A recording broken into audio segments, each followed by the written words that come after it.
Hello, everybody. Daniel Feuerstein from Beyond the 90 as we're going to review day one and preview day two for the 2026 Lamar Hunt U.S. Open Cup round one proper. It's great to have the Open Cup back, ready to go. And once again, Open Cup nights across America just means it's more special when we watch these games live. Now, of course, YouTube, CBS Sports Network, CBS Sports Galazzo Network.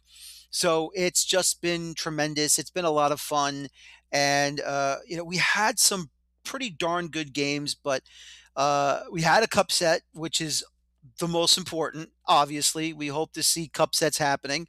Unfortunately, we thought we are going to get a cup set early on between Detroit City and Michigan Rangers. Unfortunately for Michigan Rangers, they couldn't hold the lead, and Detroit just came out of nowhere and destroyed Michigan Rangers. Unfortunately, but still, look, we are going to have ourselves a great time here on Beyond the 90 as I recap all the scores from day one in round one of the Lamar Hunt U.S. Open Cup, the 2026 edition. So let's go ahead and start off.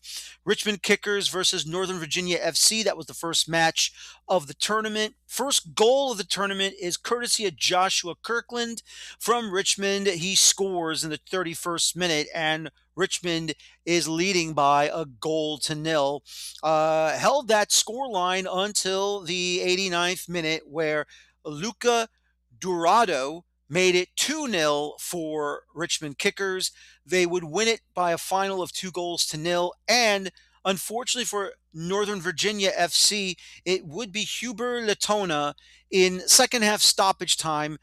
Apparently, the frustrations got to him, and he was the first red card of the tournament in this matchup. So, unfortunately for Northern Virginia FC, of course, they're known as Nova FC for short, they've been eliminated, and Richmond Kickers will advance to the second round. Next matchup, Rhode Island FC taking on Club Deportivo Fiolenza Amateur Club out of the state of Massachusetts as they headed south down to Pawtucket, Rhode Island, and it was basically a destruction. Rhode Island FC with a 4-0 victory over Club Deportivo Fiolenza.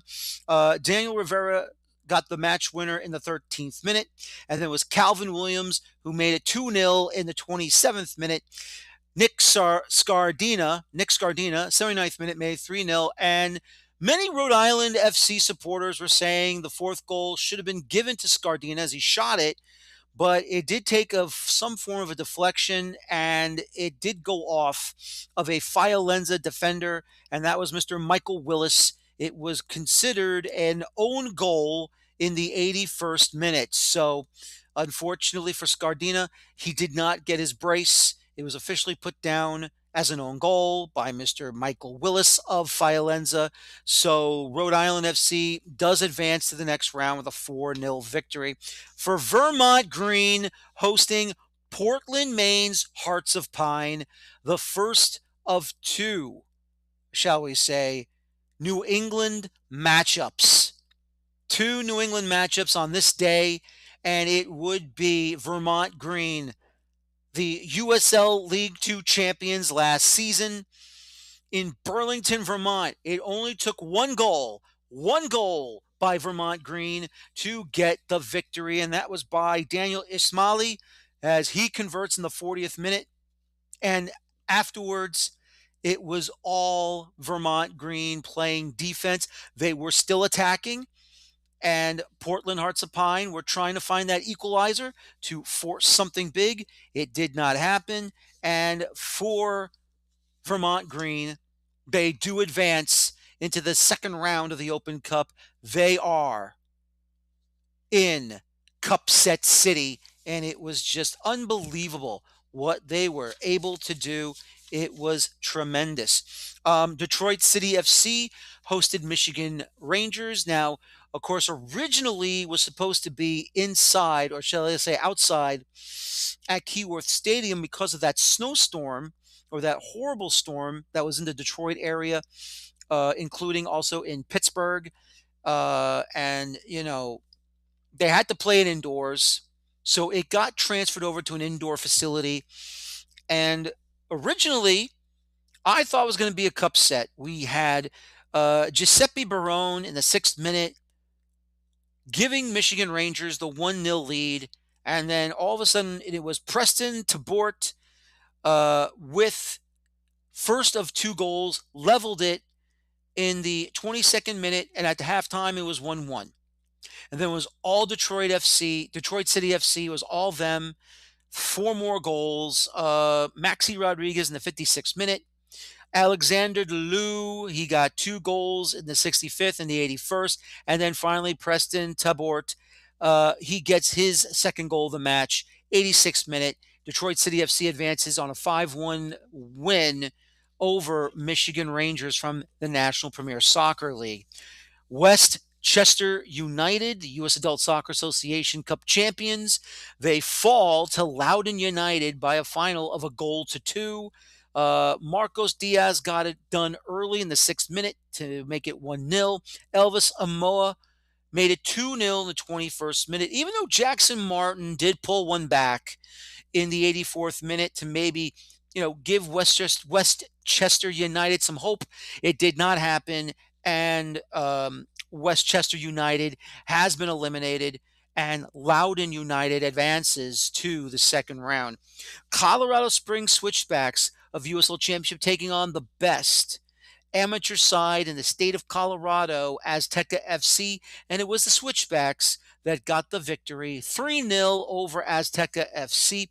Jonas Feldberg in the 6th minute. Then it became Saddam Masareka in the 82nd minute. And then finally, Corey Bennett in the 86th minute to make it 3-0 for Colorado Springs Switchbacks. So they're off and running. In the 11, also playing indoors because of the snowstorm and the horrible storm that was going through that part of the country. 3-0 victory over Des Moines Menace. That would be Loic Misanvi in the 31st minute. Noble Okello made it 2-0 in the 60th minute. And finally, in the 75th minute, Charlie Sharp makes it 3-0. And unfortunately for all of us, and unfortunately for Des Moines Menace, no sign of Sasha Kleiston, no sign of Bradley Wright Phillips, or any former MLS players. I guess their 2-year run has now come to an end. There will not be a third. And, I was a little sad for that. I was hoping to see Sasha back suiting up for the Open Cup matches, but it looks like, and Sasha did catch my tweet. The Apple TV studio analyst and occasionally on the road as a match analyst, Sasha Kleiston will no longer be donning a Des Moines Menace kit, as it looks like he is now staying retired, not using his platform to re-sign with the Menace to and go out there and to perform in the Open Cup. I guess he felt that was it. Two straight seasons, 2024, 2025 was enough. He will not go for the hat trick in 2026. It's a shame. No Sasha. Well, it's a shame. I was hoping to see him come back one more time, but unfortunately for him, I guess he's just going to do studio work from now on. So, Sasha, if you are watching this, thank you very much for the last two seasons. It was great seeing you performing in the Open Cup with USL League Two side Des Moines Menace. It was great that you got Bradley Wright Phillips to join you as well. Many other former MLSers joining you to sign with Des Moines Menace for Open Cup matches, but still, though, it's a shame you're not doing it one more time. I was hoping one more time, and then you call it quits. But hey, we're not going to get the hat trick, unfortunately. So, thank you very much for those great moments, those last two seasons in the Open Cup once again. And Sasha, hopefully you will change your mind. Who knows? Maybe you will come in and handle some Open Cup duties for another amateur side or a USL League Two side if you ever do choose to do so. So, very sad it's not you again, but still, though, I understand, and we'll see what happens moving on. Phoenix Rising FC taking on San Ramon FC from the League for Clubs. The only late nighter here today on St. Patrick's Day, and that was a 4-0 victory for Phoenix Rising. Hope Avevu, excuse me, 15th minute made it 1-0. Thought San Ramon was going to make the big stop in first half stoppage time, but unfortunately was not so. Juan Caravallo, first half stoppage time, he made it 2-0. The whistle blew, and it's 2-0 Phoenix Rising going into halftime. The last two goals of the match were in the 90th minute and second half stoppage time. Alexander Vukovic in the 90th minute of regulation, and then Anthony Capetillo Hernandez scores in second half stoppage time, and a great moment for him. 16 years old, I believe, coming out of the Phoenix Rising Academy. Um, Going out there, don't know if he started or not, but still, though, a 16-year-old scoring his first professional goal in the U.S. Open Cup, no less. That's amazing. That is fantastic. And so happy for him. Obviously, his family's proud of him for getting his first professional goal. And hopefully, I mean, I don't believe he's a starter, but hopefully he'll get his opportunities in USL Championship. Hopefully, the strike will be completely averted, but we'll see what happens as the season progresses. Now, here is your preview for round one, day two for the 2026 Lamar Hunt U.S. Open Cup first round proper matches. Day two, here we go. Chattanooga FC will be hosting from Georgia. Kalanji Pro Profile, 6 p.m. Eastern, and that'll be streamed on YouTube. Asheville City SC will be taking on Greenville Triumph, 6:30 p.m. Eastern on YouTube. Charleston Battery taking on the Florida Badgers of Boynton Beach, 6:30 p.m. Eastern on YouTube. Louisville City will be taking on Southern Indiana FC. That will be at 7 p.m. Eastern, streaming on YouTube. FC Naples will be hosting Red Force FC from the Aventura, Sunny Isles Beach, Northern Miami Beach area, and that will be at 7 p.m. Eastern on YouTube. On CBS Sports Network, FC Motown will be hosting Hartford Athletic at 7 p.m. Eastern Time.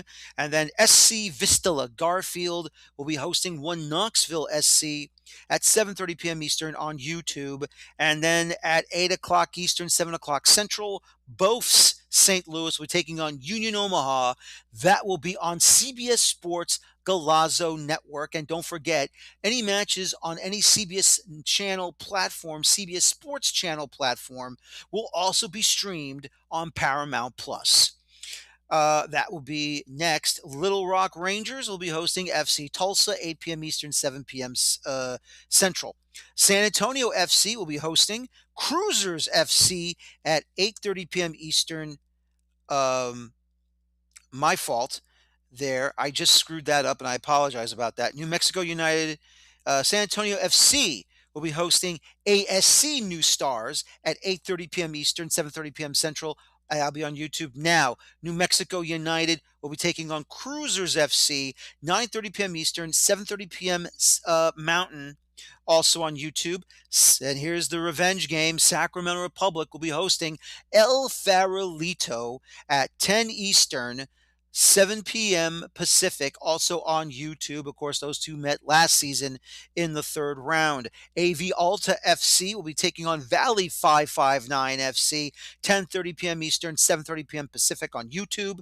Ventura County Fusion will be taking on the Spokane Velocity, 10:30 p.m. Eastern, 7:30 p.m. Pacific on YouTube. And finally, Orange County SC will be hosting Laguna United FC at 10:30 p.m. Eastern, 7:30 p.m. Pacific over on YouTube. So those are your matches for day two in round one of the 2026 Lamar Hunt U.S. Open Cup. Don't forget to come back here to Beyond the 90, not only talking about the U.S. Open Cup, but of course the updating of the issues with the labor problems between the United Soccer Leagues and the USL Players Association. Please don't forget to read all of our fellow writers, Jonathan Starling. Of course, let's not forget Alex Ashton, League One updater. We have the Rooster and the Villain, and many others writing here on Beyond the 90. Don't forget to read or watch your videos here on Beyond the 90 or on YouTube channel or on Spotify with Carter Krishnaiyer here at Beyond the 90 and myself as well. My name is Daniel Feuerstein. Thank you very much for watching me today here at Beyond the 90. Please, as always, come back for day 2 and previewing day 3 of the first round of the 2026 Lamar Hunt U.S. Open Cup. My name is Daniel Feuerstein. As always, please enjoy your football. Thank you. And we'll be back for more tomorrow night, day 2, round 1 proper, 2026 Lamar Hunt U.S. Open Cup. Another Open Cup night across America.